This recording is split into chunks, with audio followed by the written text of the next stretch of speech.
2019 में 5 मार्च को ये आदेश जारी हुए थे, तो उस समय निदेशक पद ही मिला था। हाँ, लेकिन कई बार राजनीतिक उठक पटक होती है तो वो 24 घंटे में वो भी हो गई और निदेशक से अतिरिक्त निदेशक, हाँ, तो एडिशनल डायरेक्टर अम्बाला, ये मेरे को चार्ज दिया गया। अभी 5 साल जब अच्छा काम किया तो जो हमारे पूर्व मुख्यमंत्री श्री मनोहर लाल खट्टर जी, उन्होंने एक बार मेरे को ऑफिस में बुलाया 2024 में जनवरी। तो जब मैं मिलने गया, उन्होंने पूछा कि भाई पहला अधिकारी ऐसा है जिसने 44 लाख रुपए बचाया। क्या बात है। अब सांग इतने अच्छे होते हैं तो बार बार डिमांड आती है कि भाई उसी सांगी को भेज दिया जाए। हालांकि कुछ आयोजक नाराज़ हो जाते हैं इस चीज़ से, क्योंकि मैं ये कहता हूँ कि भाई हर बार आप सांगी बदल कर बुलाएं ताकि सभी सांगियों को काम भी मिलता रहे। नहीं तो एक चीज़ जम जाती है कि हाँ ये फला सांगी है, यही उस कार्यक्रम में जाएगा। आपने कभी सांग में पार्ट किया है कभी? सांग में तो नहीं किया मैंने, रामलीला में जरूर पार्ट किया है, क्योंकि रामलीला भी हमारा एक लोक नाट्य है और मैं रंगमंच से जुड़ा हुआ हूँ, तो मैंने उसमें 2 रोल किए हैं। हमें जो लेखक हैं उन लेखकों को अपना दायित्व समझना चाहिए कि द्विअर्थी संवाद और द्विअर्थी गाने, द्विअर्थी ये जो रागड़ियाँ हैं, वो उनको स्थान देना ही नहीं चाहिए। हरियाणी कला को दाग क्योंकि नहीं लग रहा इससे। अगर आप सांग देखने जाएं, अगर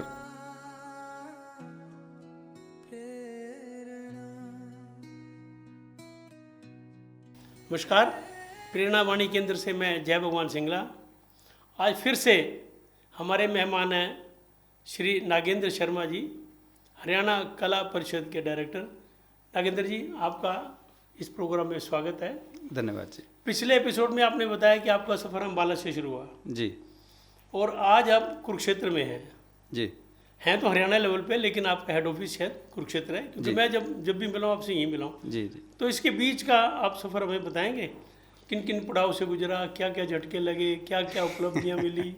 जी, मैं यहाँ लोहार माजरा है जी, थोड़ा यूनिवर्सिटी से आगे जाते हैं, जी जी, तो वहाँ पे संस्कृत नाटक की वर्कशॉप कर रहा था, बच्चों को संस्कृत नाटक सिखा रहा था।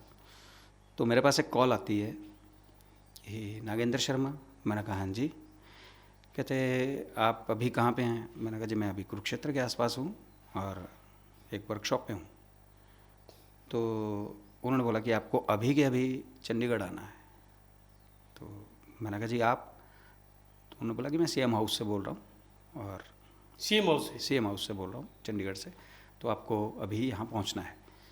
तो मैंने कहा जी मेरे को अभी तो फिर लगभग 3 घंटे लग जाएंगे, क्योंकि मेरे पास बाइक है, बाइक से मैं वापस अम्बाला पहुँचूँगा, फिर वहाँ से बस पकड़ के आ सकता हूँ। तो कहते आप लेट ना हो जाएं, आप एक काम कीजिए, कुरुक्षेत्र से एक और सज्जन ने आना है, उन्होंने मेरे को नाम बताया उनका कि भी आप उनके पास चले जाएं, उनके साथ आप आ जाएं। तो जब चंडीगढ़ पहुँचने के बाद मेरे को रास्ते में 3 कॉल्स आई, कॉन्ग्रेचुलेशंस। तो मैंने, और 3 में से 2 अननोन कॉल थी। तो मैंने पूछा भाई साहब आप? कहते बस इतना काफ़ी है, मेरा नाम अनिल है, मैं सीआईडी से हूँ। पहला फ़ोन उनका था। तो कॉन्ग्रेचुलेशन किया। मैंने कहा जी किस बात के लिए? कहते पता चल जाएगा, सस्पेंस। फिर एक पत्रकार का फ़ोन आता है, नागेंद्र भाई बहुत बहुत बधाई हो। मैंने कहा जी किस लिए? कहते यार क्यों मजाक कर रहा है, तेरे को पता नहीं? अब कमाल की बात है, उसने भी नहीं बताया। उसने भी नहीं बताया। तो जिनके साथ मैं जा रहा था मैंने उनसे पूछा, तो कहते कुछ अच्छा है तेरे लिए, चलो। चंडीगढ़ पहुँचे तो पहले ऑफिस में गए, जो हमारा मुख्यालय अब तो यहाँ कुरुक्षेत्र में आ गया, जी जी, पहले चंडीगढ़ हुआ करता था। तो जब ऑफिस में पहुँचे तो वहाँ के स्टाफ ने बधाई देनी शुरू की। तो मैंने पूछा, मैंने कहा यार कोई बता तो दो कि भी क्या है बधाई जो है। कैसा दिल में उस टाइम कैसा होता है जब ऐसी नौबत हाँ आती है? बिल्कुल होता है जी। एक खुशी भी होती है और दूसरा असमंजस की स्थिति कि भाई किस चीज़ के लिए है। हमारी एक महिला कर्मी है वहाँ पर, वो मेरे को लेकर गए, कहते ये टीवी पे एक न्यूज़ आ रही है वो पढ़िए। नीचे वो हेडलाइंस आ रही होती हैं समाचारों में। तो पहली बार मैंने वहाँ पढ़ा तो उसमें आ रहा था कि भाई हरियाणा कला परिषद के नए निदेशक बनाए गए नागेंद्र कुमार शर्मा। तो 2019 में 5 मार्च को ये आदेश जारी हुए थे, तो उस समय निदेशक पद ही मिला था। हाँ, लेकिन कई बार राजनीतिक उठक पटक होती है, तो वो 24 घंटे में वो भी हो गई और निदेशक से अतिरिक्त निदेशक, हाँ, तो एडिशनल डायरेक्टर अम्बाला, ये मेरे को चार्ज दिया गया। तो मैं उसमें भी खुश था कि ठीक है, काम करना है। तो वहाँ से सफ़र शुरू हुआ और यहाँ मल्टी आर्ट कल्चरल सेंटर, जिसको आप अब हम मतलब कला कीर्ति भवन बोलते हैं, तो यहाँ पर ऑफिस अलॉट हुआ कि भाई आपको यहाँ बैठकर संभालना है। और मेरे पास 6 डिस्ट्रिक्ट उसमें थे। तो मन में एक ही चीज़ थी कि काम करना है। खुद कलाकार हूँ और मौका मिला है कलाकारों की सेवा करने का, तो काम करना है। क्या बात। तो उस चीज़ में जुट गया। काम शुरू करते करते बहुत सारी चीज़ें सीखी भी, समझी भी, और बहुत सारी समस्याएं भी आई, उनको भी पार करता गया। तो वहाँ से मेरा ये सफ़र कला परिषद का शुरू हुआ। कुरुक्षेत्र से शुरू हुआ जी। क्या बात। फिर आप आज क्या समझते हैं कि आगे आगे क्या क्या चुनौतियाँ आने वाली है और क्या क्या आप इस फील्ड में करने जा रहे हैं? अभी 5 साल जब अच्छा काम किया, तो जो हमारे पूर्व मुख्यमंत्री श्री मनोहर लाल खट्टर जी, उन्होंने एक बार मेरे को ऑफिस में बुलाया 2024 में जनवरी। उससे पहले गीता जयंती होकर हटी थी, तो नोडल मेरे को बनाया गया था। तो जब मैं मिलने गया, उन्होंने पूछा कि भाई पहला अधिकारी ऐसा है जिसने 44 लाख रुपए बचाया। क्या बात है। मेरे पास 48 कोर्स के कार्यक्रम थे। प्रोग्राम करके, खाली बैठ के नहीं? जी जी जी जी, प्रोग्राम करते हुए। 48 कोर्स के कार्यक्रम थे। तो उसमें पहले तो केडीबी, जो कुरुक्षेत्र विकास बोर्ड है, उन्होंने बोला कि 120 कार्यक्रम हम करवाना चाहेंगे। तो मैंने यस बोल दिया कि हाँ करेंगे। फिर जो लिस्ट आई वो सिर्फ 87 की आई। तो मैंने बोला कि नहीं, अब तो 101 तो मिनिमम है, वो तो करेंगे, कि मेरा मन है। तो हमने उनसे लिस्ट मांग ली और हमने बाकी तीर्थों पर भी हमने संपर्क किया।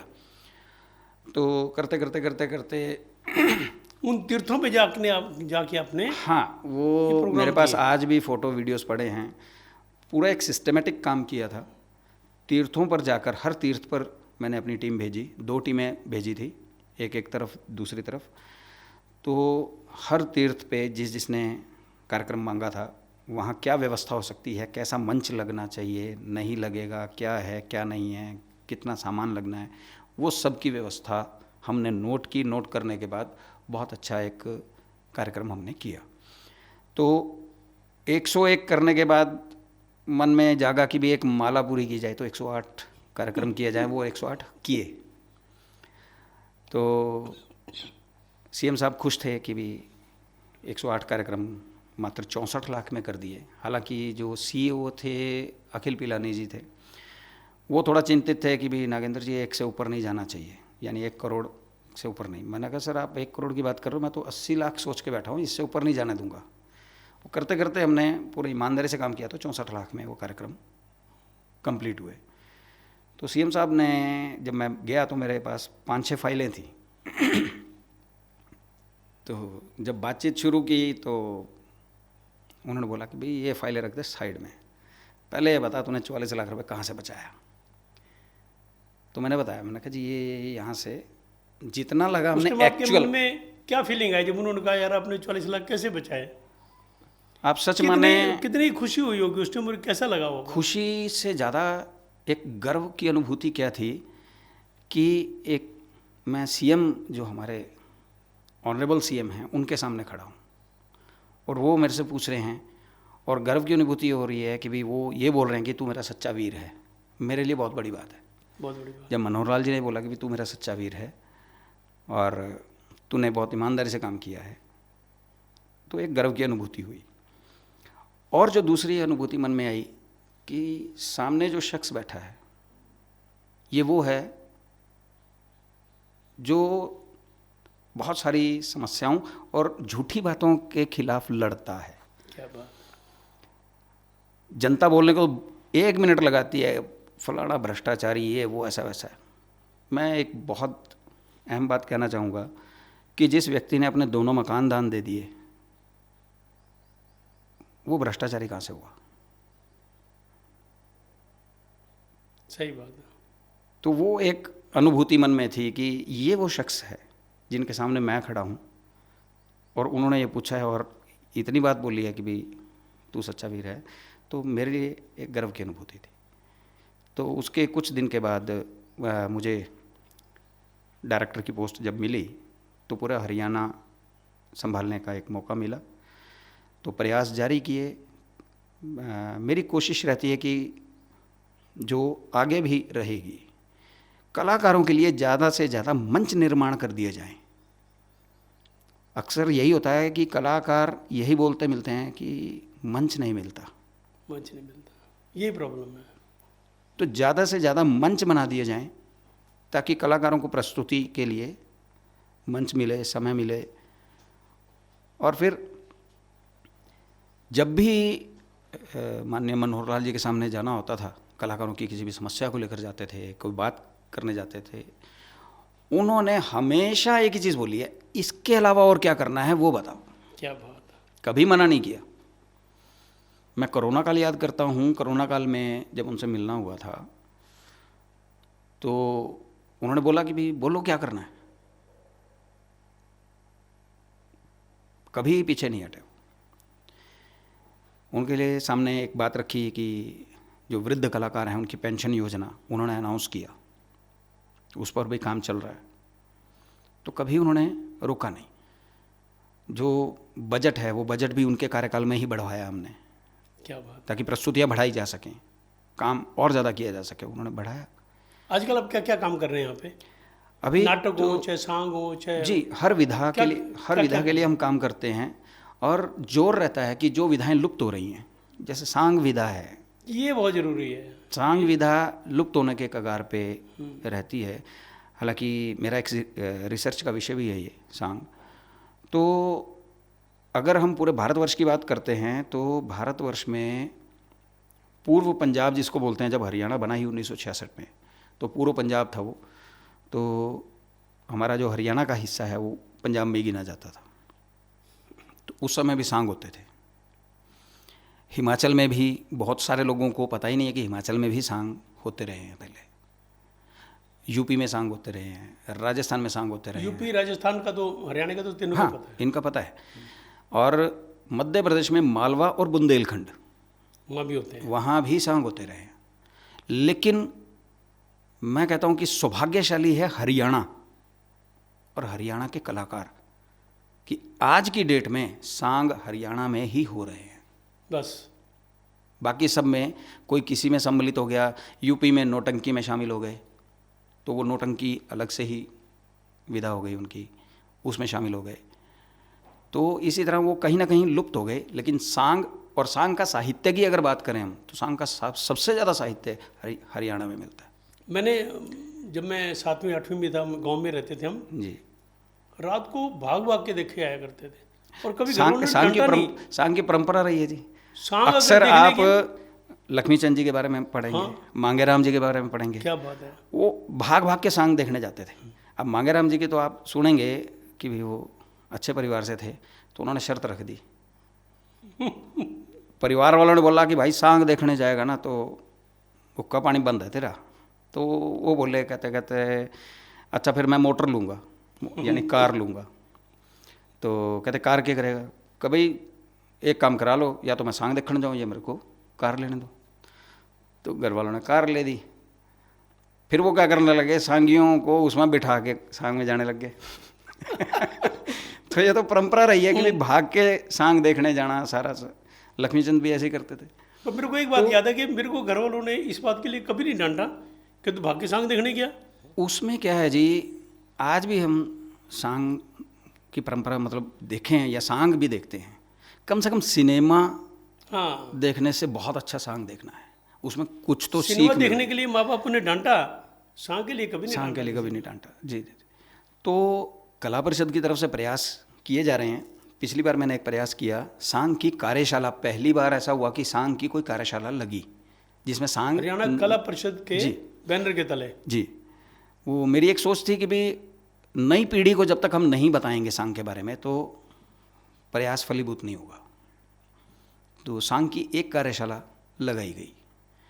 अभी इस वर्ष जितने भी प्रमुख सांगी हैं उन सब से हम आग्रह करने वाले हैं कि आप अपने अपने स्थान पर सांग की कार्यशाला लगाएं, क्योंकि एक कार्यशाला से अगर 10 लोग भी सीखते हैं, पिछली बार 15 लोग थे उस सांग की कार्यशाला में सीखने वाले, तो 10-15 लोग भी हर सांगी के साथ जुड़ेंगे तो कहीं ना कहीं तो ये कला इसका रूप संरक्षण बिखरेगा और संवर्धन कला होगा, मरने से बचेगी। जी। तो कोशिश यही है कि भाई हम जो लुप्त होती विधाएं हैं उनके लिए प्रयास करना शुरू करें। तो रागनियों के लिए भी आप कुछ कर रहे हो अलग से? रागनियों के बहुत अच्छे मंचन होते हैं पूरे हरियाणा में, मतलब उनका मैं काउंट क्या बताऊं कि भी कितने कार्यक्रम होते हैं वर्ष भर में, बहुत कार्यक्रम होते हैं रागनियों के भी। तो उसके लिए भी हमने मेन मंच के ऊपर रागनियाँ आमंत्रित करनी शुरू की हैं, रागनी के कलाकारों को आमंत्रित करते हैं। सांग को भी हमने मेन मंच पे आमंत्रण दिया है, तो हम उस प्रयास में लगे हुए हैं। नागेंद्र जी, एक बात मैं बताऊं आपको, मेरे को कई बार दुख होता है, रागनियाँ गलत दिशा की तरफ जा रही हैं। उसमें क्या है जी, इसमें आप क्या कहोगे? जी मैं बिल्कुल बोलूँगा। हमें जो लेखक हैं उन लेखकों को अपना दायित्व समझना चाहिए कि द्विअर्थी संवाद और द्विअर्थी गाने, द्विअर्थी ये जो रागड़ियाँ हैं वो उनको स्थान देना ही नहीं चाहिए। हरियाणी कला को दाग नहीं लग क्योंकि रहा है इससे। अगर आप सांग देखने जाएं, अगर रात्रि के आप जैसे सांग आपने देखा भी होगा, महिलाएं भी बैठकर देखती हैं। अब देखने लगी हैं, हमारे टाइम में नहीं था। अब देखते हैं। और कई बार हमारे पास जब रिक्वेस्ट आती है तो वो बोलते हैं कि जी हम रात का सांग करेंगे क्योंकि महिलाओं ने भी देखना है। अब सांग इतने अच्छे होते हैं तो बार बार डिमांड आती है कि भाई उसी सांगी को भेज दिया जाए। हालांकि कुछ आयोजक नाराज़ हो जाते हैं इस चीज़ से, क्योंकि मैं ये कहता हूँ कि भाई हर बार आप सांगी बदल कर बुलाएं ताकि सभी सांगियों को काम भी मिलता रहे। नहीं तो एक चीज़ जम जाती है कि हाँ ये फला सांगी है, यही उस कार्यक्रम में जाएगा। ठीक है जी। उससे क्या है कि भाई डिमांड सिर्फ कुछ लोगों की हो जाएगी। अब जो इस चीज़ में उभर रहे हैं उनको भी तो मंच चाहिए। तो नागेंद्र जी, मैंने अपने टाइम में ना ये देखा कि सांग केवल मनोरंजन का साधन नहीं था जी। कोई भी धर्मशाला बनती थी, कोई भी बड़ा कोई सामाजिक काम होता था ना जी तो सांगी बुलाते थे। जी सांगी के टाइम में ना बहुत पैसे इकट्ठे होते थे जी अपने मान सम्मान के लिए, या जैसे भी है ना, सांगी की एक कॉल पे सस्ते ज़माने में भी हज़ारों रुपए इकट्ठे होते थे। जी जी जब 1000 की वैल्यू आज के लाख से भी ऊपर थी, जी तो कई धर्मशाले बन जाती थी, स्कूल बन जाते थे, चौपाल बन जाती थी।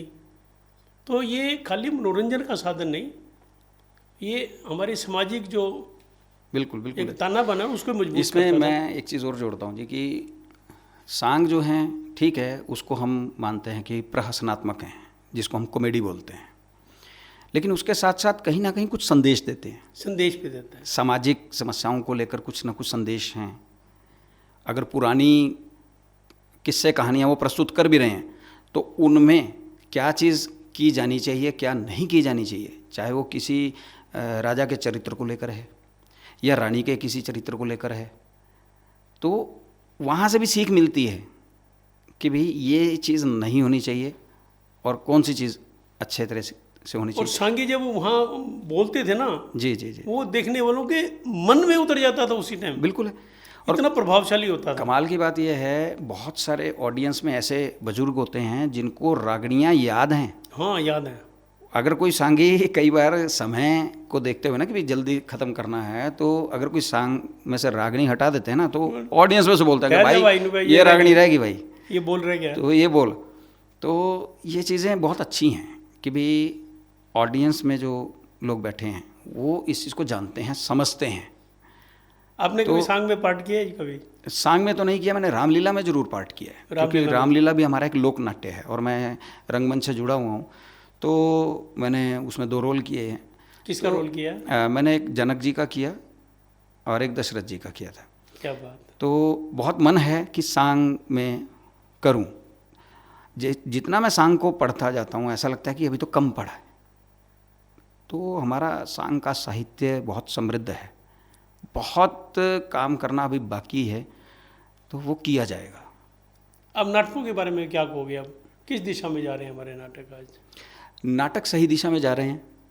जो नाटक हमें लगता है कि भी हाँ ये ठीक नहीं है, लाइन से हम भटक गया। कई बार क्या होता है कि भी कुछ प्रस्तुति पहली बार ही हम भी देखते हैं, तो दर्शक अगर कोई नाराज़ होता है कि भाई ये अंश इसमें ठीक नहीं था, ऐसा था वैसा, तो हम उस नाटक को मना करते हैं कि भाई इसकी आगे प्रस्तुति नहीं करवाएंगे हम।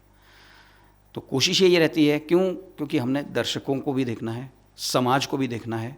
अगर किसी चीज़ का संदेश गलत जा रहा है, हाँ, फिर क्या फायदा हुआ। तो हमें उसको रोकना जरूरी है, वो हमारा कर्तव्य बनता है। नागेंद्र जी, एक बात मैं आपसे जानना चाहूँगा। जी मानो कि मैं कलाकार हूँ जी और मैं आपके कला परिषद से जुड़ना चाहता हूँ, अपना प्रोग्राम वहाँ पे करना चाहता हूँ, जी। तो मेरे लिए क्या क्या फॉर्मेलिटी है, मेरे को क्या प्रोत्साहन मिलेगा? कुछ भी फॉर्मेलिटी नहीं है जी, बहुत सरल सी चीज़ है। आप हमें एक कॉल कीजिए, अगर आपने अपनी विधा में कुछ किया है, उसकी कुछ फ़ोटो वीडियोस आप लेकर आएँ, आप हमें बताएं कि भी मैं इस विधा से हूँ और मैंने ये काम किया है, मंच आपका इंतज़ार कर रहा है। बस इतनी सी फॉर्मेलिटी। कोई भी कलाकार आपसे कांटेक्ट कर सकता है? बिल्कुल कर सकता है जी, हम बैठे ही इसीलिए हैं। क्या बात है। कोई भी कलाकार है, बल्कि मैंने एक प्रयास शुरू किया था, खुला मंच। खुला मंच जब मैं अम्बाला जोन का डायरेक्टर था, तो वहाँ पर मैंने अपने 6 डिस्ट्रिक्ट में खुला मंच किए। खुला मंच से हम उन कलाकारों को मंच देते हैं जिनको मंच पर आने में या तो झिझक है या उन्हें लगता कि भाई मैं कहीं बीच में गड़बड़ ना कर दूँ, तो वो मंच उनके लिए था कि भाई आप एक प्रस्तुति अपनी यहाँ दीजिए, उनमें से फिर जो और अच्छी प्रस्तुतियाँ देने वाले लोग हैं उनको हम मुख्य मंच तक लेकर आते हैं। तो ये प्रयास हम दोबारा फिर शुरू करेंगे ताकि कलाकारों को मंच जरूर मिलता रहे। हमारा उद्देश्य यही है कि भी कलाकार के लिए मंच का निर्माण करना। नागेंद्र जी, जब ये 2009 में अपना कलाकृति भवन शुरू हुआ था ना जी, तब देखने वाले दर्शक बहुत कम होते थे जी। अब मैं जाता हूँ तो देखता हूँ कि काफ़ी ऑलमोस्ट हॉल जो है ना फुल होता है जी। तो इसको आप मेंटेन करने के लिए कैसे, ताकि ये ना हाजिरी बनी रहे, लोग इससे जुड़े रहें जी लोग जुड़ाव महसूस करें कलाकृति भवन से, जी क्योंकि ये बहुत बड़ी चीज़ है। जी किसी को आज के ज़माने में फ्री में एंटरटेनमेंट मिल रही है जी जी और भी स्तर का मनोरंजन हो रहा है, हाँ जी। तो इसको मेंटेन कैसे करोगे? आम पब्लिक से उसमें कैसे जुड़ाव करोगे आप? एक व्हाट्सएप कैसे करोगे? हाँ, वही या कैसे कोशिश मैंने की थी 2019 में। जब मैं एक कार्यक्रम देखा तो सिर्फ 50-60 लोग थे, तो मुझे लगा कि भी नहीं, कलाकार बहुत मेहनत करके प्रस्तुति देने आता है और 50-60 कलाकार कम हैं, तो कुछ प्रयास करना चाहिए। तो मैंने पूछा कि भाई हम पूरे शहर में कैसे संदेश पहुंचाते हैं, तो पहले टेक्स्ट मैसेज भेजे जाते थे। तो टेक्स्ट मैसेज क्या है कि भी मैं अपनी भी बात करूं, कई बार मैं भी नहीं पढ़ता, इफेक्टिव नहीं होता कि भाई टेक्स्ट मैसेज आया है क्या पता नहीं, और वो टेक्स्ट मैसेज पे ये नहीं लिखा होता कि भी किसने भेजा, वो कुछ और ही सिस्टम लिखा होता है, उन्होंने अपना एक कोड लिखा होता है कंपनी के थ्रू जो जाता है। तो फिर मैंने जब पूछा कि भी हमारे पास कितने फ़ोन नंबर्स हैं, तो लगभग 2 से 2,500 हज़ार फ़ोन नंबर हमारे पास लिखे हुए हैं कि भाई आप हमें सूचना दें। तो मैंने 10 व्हाट्सएप ग्रुप बनवाए। अब मेरे पास भी आपका मैसेज जी आता रहा। तो हर प्रोग्राम का हम एक वॉलपेपर डिज़ाइन करते हैं, वो हर व्हाट्सएप ग्रुप में जाता है, वो सूचना पहुंचती है, उससे धीरे धीरे बदलाव आया। तभी ये 50 की संख्या अब हाउसफुल होने तक पहुंच जी गई है। जी जी हाउसफुल होने तक पहुंच चुकी है, कार्यक्रम में अब अच्छी संख्या आती है। आप इसके लिए तो सचमुच प्रशंसा के पात्र हैं, धन्यवाद के पात्र बस हैं। एक कोशिश है जी कि भी कुछ अच्छा किया जाए, दर्शकों के लिए भी, कलाकारों के लिए भी। आज के हमारे मेहमान थे हमारे हरियाणा कला परिषद के डायरेक्टर नागेंद्र जी। नागेंद्र जी, आपसे फिर कभी मौका मिलेगा, हम आपसे फिर जुड़ने का प्रयास करेंगे, और आप हमारे स्टूडियो में आए, आपका बहुत बहुत धन्यवाद। आपका बहुत बहुत धन्यवाद और सभी दर्शकों को राम राम।